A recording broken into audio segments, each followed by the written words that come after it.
Hi friends, എല്ലാവർക്കും ശ്രീസ് PSC വേഡിലേക്ക് സ്വാഗതം. അപ്പം നമ്മൾ കായലുകൾ ഏകദേശം പഠിച്ചു കഴിഞ്ഞു. ഇനി പ്രീവിയസ് ആയിട്ട് ചോദിച്ചിട്ടുള്ള കായലുകളിൽ നിന്നുള്ള കുറച്ച് ക്വസ്റ്റ്യൻസ് ആണ് പറയാൻ പോകുന്നത്.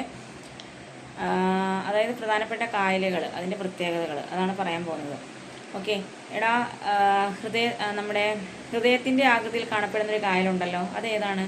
മേപ്പാടിയാണ് അല്ലേ? മേപ്പാടി, വയനാട് ജില്ലയിലെ മേപ്പാടിയാണ്, ചെമ്പ്ര കൊടുമുടിയിലാണ് സ്ഥിതി ചെയ്യുന്നത്. അതുപോലെ തെക്കേ അറ്റത്തെ ശുദ്ധജല തടാകം ഏതാണെന്ന് ചോദിച്ചാൽ അത് വെള്ളായണി കായലും, തെക്കേ അറ്റത്തെ കായൽ ഏതാണെന്ന് വെച്ചാൽ അത് വേളിക്കായലുമാണ്. ഓക്കെ, അതുപോലെ വടക്കേ അറ്റത്തെ കായൽ ഏതാണ്? ഉപ്പളക്കായലാണ്. വടക്കേ അറ്റത്തെ കായൽ ഏതാണ്? ഉപ്പളക്കായലാണ്. അതുപോലെ പറവൂർ കായൽ സ്ഥിതി ചെയ്യുന്ന ജില്ല ഏതാ? അത് എറണാകുളം ജില്ലയിലാണ്.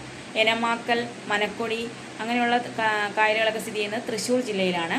പിന്നെ മാനാഞ്ചിറ തടാകം, മനുഷ്യനിർമ്മിതമായിട്ടുള്ള തടാകമാണ് മാനാഞ്ചിറ, അത് സ്ഥിതി ചെയ്യുന്നത് കോഴിക്കോട് ജില്ലയിലാണ്. പിന്നെ ഏതാണ്?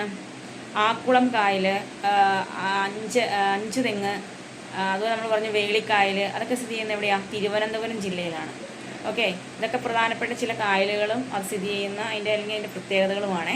Okay, by.